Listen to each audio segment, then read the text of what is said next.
앵커리아 똑TV 시청자 여러분 안녕하십니까? 앵커리 이현경입니다. 임영웅 씨를 히어로라고 부르잖아요. 그 명칭이 참 적합하다는 생각이 드는 게 미담 아이콘이 임영웅 씨가 지난번에 축구화를 선물했던 장애인 축구단의 트레이닝복, 하계 트레이닝복을 선물한 이야기가 알려졌습니다.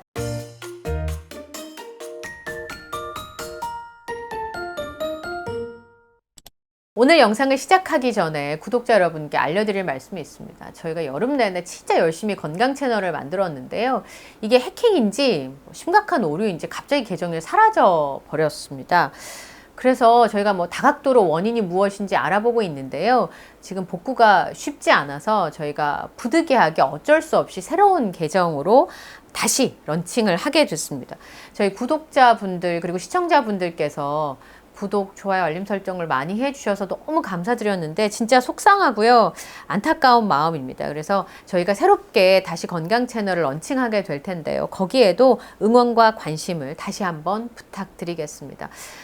우선 저는 이렇게 저희를 믿고 또 건강 채널을 한번 들여다봐 주신 구독자분들 너무 감사를 드리고요. 저희가 새 채널을 런칭하게 되면 다시 한번 알려드리겠습니다. 그 채널에도 응원과 관심을 다시 한번 부탁드리겠습니다.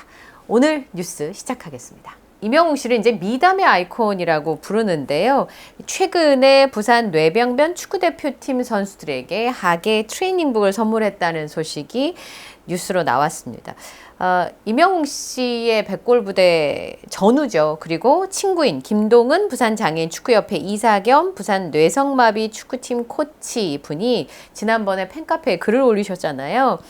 작년 크리스마스 때 친구인 김동은 이사에게 전화를 해서 장애인 축구에 큰 힘이 좀 되고 싶다라는 뜻을 전달을 했고, 그래서 이제 축구화를 선수들에게 전달했다는 소식이 그날도 그 사실이 알려졌을 때 제가 정말 가슴 깊은 곳이 뭉클했던 기억이 나는데요. 그게 첫 번째 응원이었다면 이번에 임영웅 씨가 선물한 하계 트레이닝복을 입고 전국대회에 출전하는 모습이 알려졌습니다.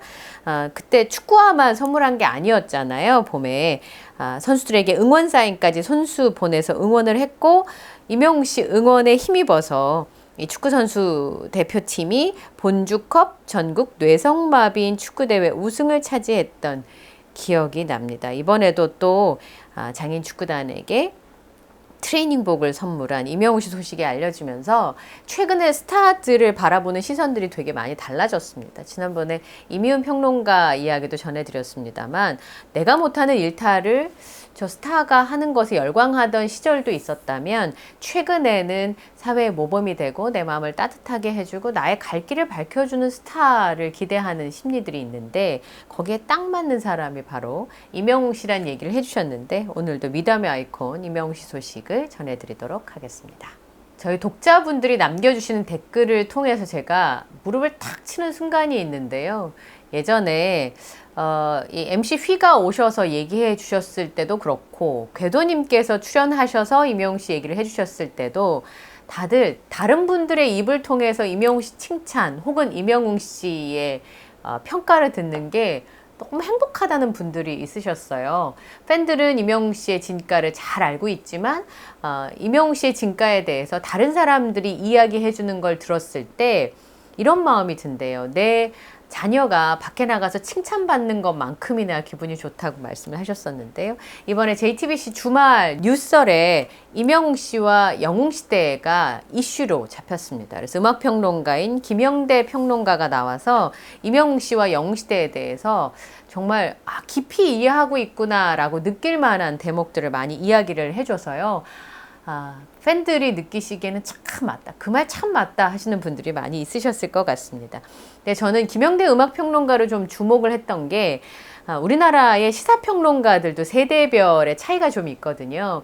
한 10여 년 전에 활동하시던 분이 지금은 활동을 안 하시는 경우도 많고, 음악평론가라고 하는 직업도 세대 교체가 되고 있다고 하는데, 김영대 음악평론가가 조금 더 주목을 받았던 거는 최근에 K-팝과 관련된 얘기들이 전 세계적으로 이슈가 되고 있잖아요. 한류라는 이름으로도 불리고 있는데, 이 K-팝이 성공하면서 K-팝을 잘 얘기해 줄 만한 사람이 잘 없었다고 합니다. 근데 이 김영대 평론가의 입을 통해서 듣는 게 의미가 있다고 느꼈던 이유가 김영대 평론가는 미국 워싱턴대에서 음악학으로 석박사 학위를 받은 사람입니다.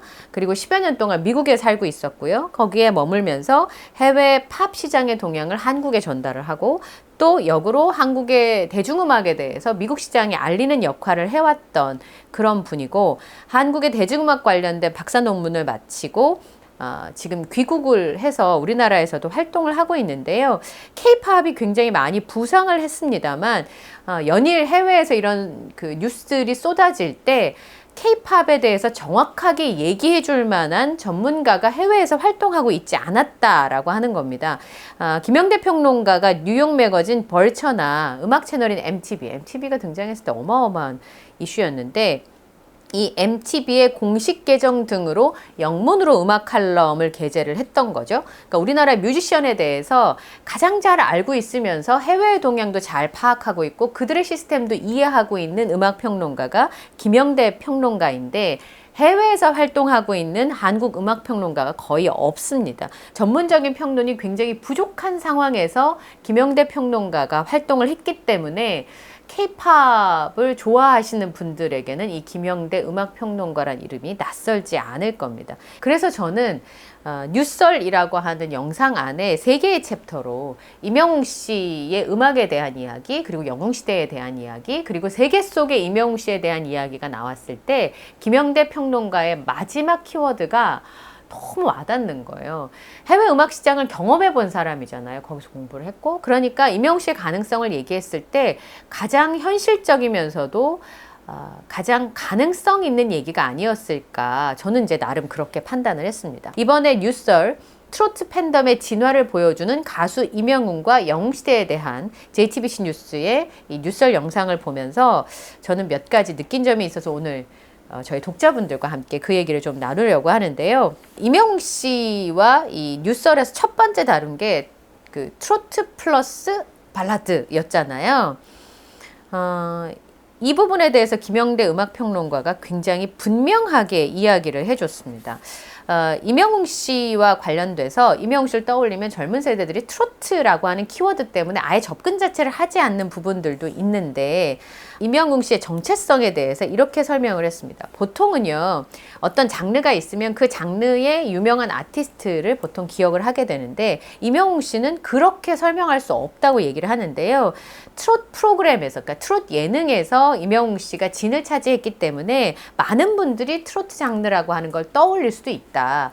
임영웅 씨가 부르는 트로트는 좀 남다르기도 합니다. 근데 임영웅 씨가 부르는 노래들을 잘 들어보면 발라드 계열의 노래들이 많다라고 얘기를 하는데 저는 김영대 평론가 이 부분이 굉장히 와닿았습니다.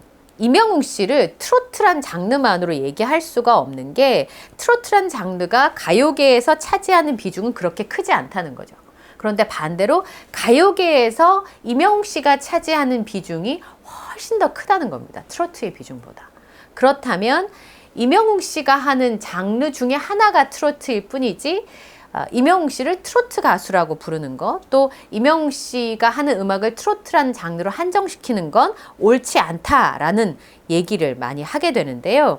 그리고 임영웅 씨가 하는 음악의 장르를 김영대 평론가가 이렇게 설명을 했는데 임영웅 씨 장르를 얘기할 때 음악평론가를 굉장히 고민스러웠는데 막 고민을 하다가 떠올렸던 말이 영어이기는 하지만 어덜트 컨템포러리라고 하는 단어를 사용했다는 겁니다. 이건 이제 미국이나 영국 쪽에서 사실 저는 음악을 잘 모릅니다만 미국 쪽에 굉장히 활성화된 장르라고 합니다. 성인 취향의 현대 대중음악 이렇게 번역할 수 있을 텐데요. 지금은 우리나라의 대중음악이라 그러면 편중 현상이 굉장히 심각하잖아요. 그러니까 10대나 20대들이 향유하고 즐기는 음악으로 되어 있습니다. 그러다 보니까 가사도 10대, 20대들이 느낄 수 있는 감수성으로 만들어져 있는 경우가 굉장히 많아요.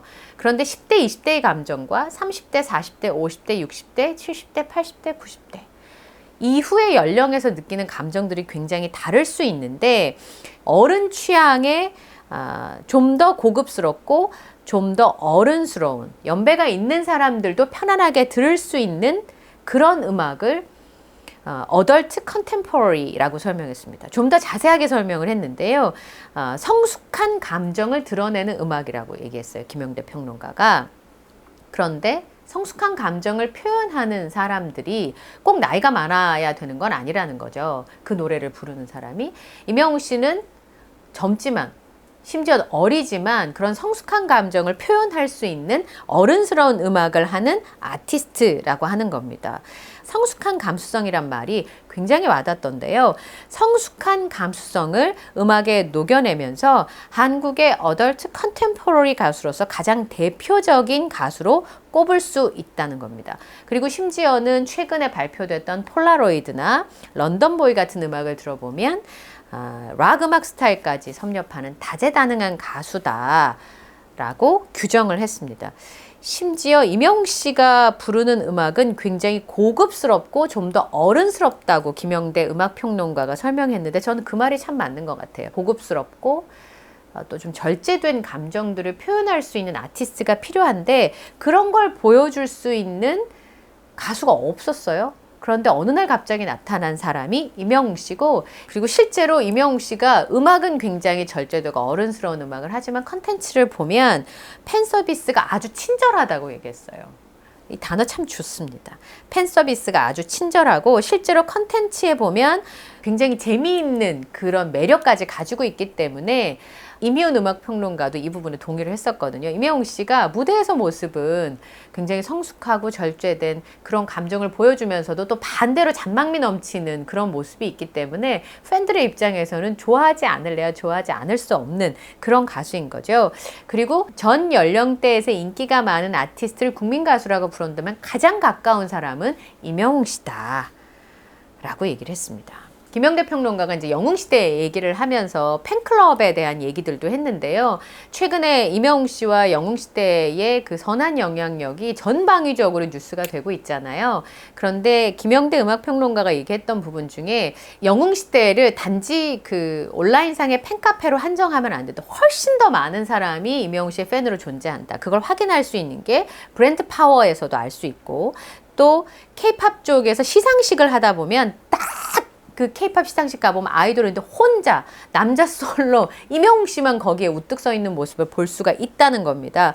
그래서 그 아우라가 대단하다는 평가를 받고 있는데요. 이제는 이 정도가 되면 가창력이나 인기 부문이 아니라 제가 늘 말씀드린 것처럼 사회 문화적인 현상으로 분석해야 되는 사례가 임영웅 씨와 임영웅 씨가 이끄는 영웅시대 혹은 영웅시대가 이끌어가고 있는 팬덤 문화라고 얘기를 하는데요. 이걸 트로트 팬덤이라고 묶는 기자분들도 있는데 김영대 음악평론가는 그렇게 얘기를 하지 않으시더라고요. 그걸 트로트 팬덤이라고 얘기하면 안 된다는 거죠.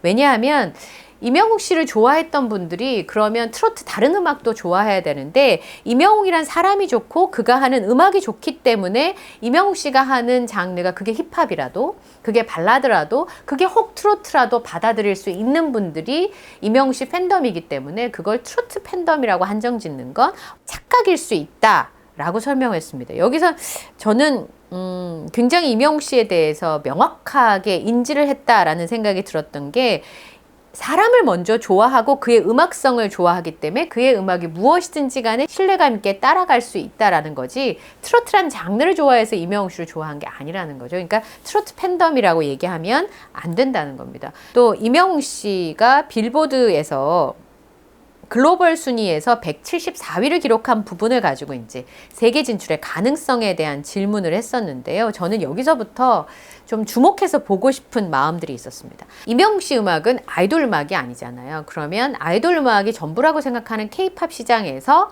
먹힐 수 있을 것인가에 대한 가능성에 대했을 때 설명을 아주 조목조목 잘 해줬어요. 임영웅 씨 음악이 우리나라에서는 지금 넘버원이잖아요. 그러면 국내에서 먹히는 이 스타일이 외국에서도 먹힐 수 있을 것인가. 그런데 그 경계가 무너질 수 있는 거고 만약에 그 경계를 무너뜨린 사람이 있다면 그건 임영웅 씨라고 보는 거죠. 대중음악계를 지배하고 있는 미국의 음악이라고는 재즈, 포크, 블루스라고 하는 게 미국의 음악이잖아요. 국내의 음악이라는 거죠. 도메스틱. 그런데 그게 전 세계를 지배하는 것처럼 K-팝을 좋아하는 사람들이 이미 한국의 임영웅이라는 사람을 인지하고 있다는 거죠. 아이돌 음악을 좋아해서 이제 투표나 스트리밍을 이렇게 들어보면 이명웅 씨가 차트에 올라가 있으니까 저 사람은 누구지? 그의 음악은 무엇이지? 라고 궁금증을 가진 사람들도 많고 심지어는 이명웅이라는 이름을 다 알고 있다는 거죠. 그리고 글로벌이라고 얘기했을 때 꼭 북미나 뭐 유럽만 있는 게 아니라 동남아시아도 있고 동남아시아에서는 한국의 발라드가 또 이미 많이 자리를 잡고 사랑을 받고 있고 특히 드라마 OST 같은 경우도 사랑을 많이 받고 있기 때문에 충분히 가능성이 있다라는 얘기를 해줬습니다. 그리고 이제 공연에 대한 얘기도 간략하게 나왔는데요. 공연에서 사실 이제 강지영 아나운서는 이명웅 씨 공연을 못 본 것 같아요. 그래서 이제 댓글에 거의 3시간을 혼자서 게스트 없이 끌어간다니까 정말 게스트가 없이 콘서트를 하냐라고 김영대 음악평론가에게 되묻기도 했는데 공연은 진짜 어마어마하다라는 얘기를 해줬어요. 그러니까 제일 중요한 건 이명웅 씨라고 하는 아티스트를 해외에 있는 팬들이 들을 수만 있게 해준다면 충분히 가능성이 있다라는 겁니다. 이명웅 씨가 구사하는 음악이 충분히 보편적일 수 있다는 건데 빌보드 차트에 이명웅 씨 이름이 이미 올라가 있는 상황이고 한국의 K-팝이라고 하는 걸 전 세계에 모르는 사람이 없잖아요. 그러면 그중에 이명웅이라는 아티스트가 있다는 소개하는 플랫폼, 소개하는 방식의 문제이긴 하지만 충분히 가능성이 있다는 게 김영대 음악평론가의 얘기였습니다. 제가 오늘 이렇게 보면서 참 반가웠던 건 이명웅이라는 아티스트를 충분히 이해하고 있는 음악평론가들이 많아지고 있다는 거죠. 그거는 이제 영웅시대의 역할이었다고 저는 생각해요. 많은 분들이 투표하고 스트리밍하고 해서 차트에 또 투표에 이명웅 씨를 빛나게 해주셨기 때문에 이명웅 씨에 대해서 크게 생각하고 있지 않았던 음악평론가도 이게 어떻게 된 일이지? 라고 하면서 주목할 수 있었고요. 정말 들어보니까 놀랍다라고 평가할 수 있었던 거고 그런 우군들인 음악평론가가 많아지면 많아질수록 이명웅 씨를 더 많이 소개할 수 있는 기회가 생기는 거거든요. 끝으로 이명웅 씨가 책임 있는 모습을 지금까지 보여줬다. 성숙된 모습을 보여줬다라고 평가를 받고 있는 건 단지 이런 스트리밍이나 아니면 인기뿐만 아니라 지금까지 많은 미담들을 만들어 왔던 영웅시대와 이명웅 씨 역할이 아니었을까 싶어서 또 한편으로는 굉장히 뿌듯한 기사였습니다. 오늘 이명웅 씨와 영웅 씨를 평가한 영상을 전해드렸는데요. 많은 분들이 그동안 노고에 어느 정도 보답하는 영상이 아니었을까 싶은 생각이 듭니다. 오늘 영상도 마음에 드셨다면 구독, 좋아요, 알림 설정을 부탁드리고요. 저는 다음 영상에서 또 인사드리겠습니다. 함께해 주셔서 고맙습니다.